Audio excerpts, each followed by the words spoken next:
the IT field?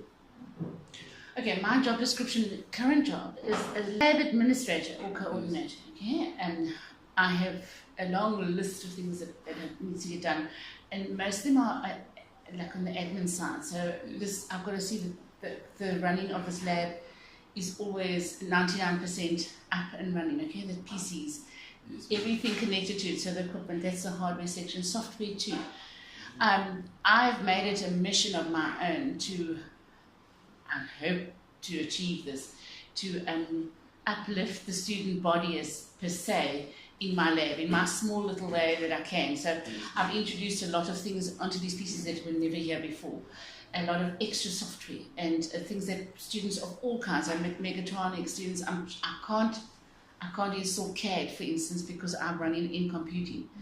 And in computing is an absolute bitch of a software. I absolutely hate it.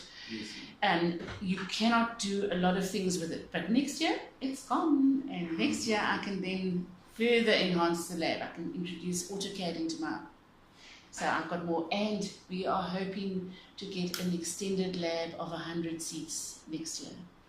So it's going to, I can't wait, with a lounge area for students.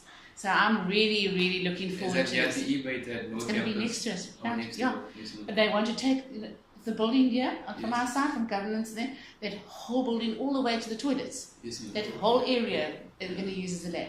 So we're going to have a massive lab here, which I'm running and hopefully going to decorate. And yes, and I'm going to try, and we'll have our own SITS officer here. You know, I introduced the free helping of students with software on laptops. My management don't like it, okay, because the SITS officer that runs in South Campus gets paid from the monies they get in by charging students, but I don't believe in that, okay? We are a student body. If the students weren't here, I wouldn't have a job.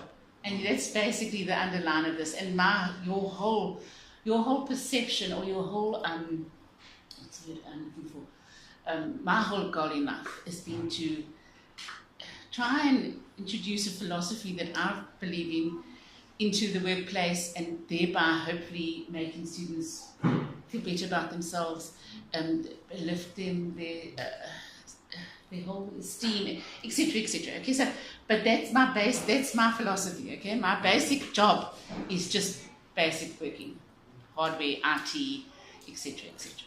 I've been here for 35 years. 35 years, oh, it's a long time. It's a very long time. It's a long time. Yes. So I'd like to ask, what are the common IT-related problems you experience or you have to deal with? Well, okay, in this lab, and we're speaking very specific about this lab because of in computing, and that's why I will specify and emphasize again, I hate the software.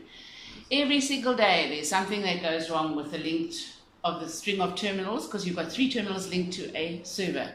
So if anybody switches the server off, everybody working on that string goes down, number 1. Number 2, it's just a mess because the terminal at the back, they don't pick up the flash drive. And this is an ongoing problem. No one's ever found the solution to that. Yes. So the ports work, but no one finds a solution to the fact that it just doesn't pick up flash disks. So there's lots of little things, okay? And like a keyboard stops working on a server for no reason. There's nothing wrong with it. It just stops working. It's like I have ghosts in my lab on a daily basis, and it backers around with the software and the hardware. And yes, we have a problem, Houston. And Houston. Winston. Are you Winston? Yes. No, I'm referring to Houston and NASA. Okay, so that sort of sums it up in a nutshell. But it's related to hardware and software. Yeah. I mean, you'll have software that will work on one server and it's string, and the next day it simply doesn't work. So and it's inexplicable. And another thing I'd like to ask, what soft skills are needed in order for you to communicate with the people in your department here? What software skills? Soft skills. Oh, soft skills.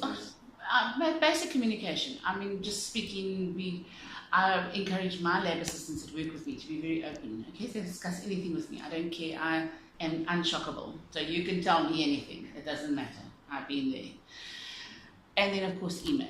I mean, I rely a lot on that. We do have our list of students on cell phones and things like that, so I can contact And if need be, we have the kids are all on WhatsApp, the students. So if I need to get hold of everybody quickly, I'll mail somebody or SMS them and say, please, this is. So we have a group basically that I communicate with.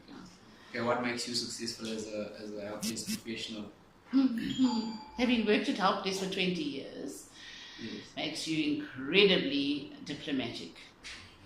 That sort of underlines the whole situation, because a proper help desk, which is not the same as this, okay? Proper help desk is run very efficiently. I worked at South Campus Help Desk, and you clock in for everything. So you go to the toilet, you clock out, you clock in when you come back. That phone is constantly on your headphone. You answer calls, sometimes 600 a day when you're busy. Easily 6,000 calls get handled per month by the 6 people working there. Easily. And dealt with, almost 95% of them are dealt with and solved by the help desk people.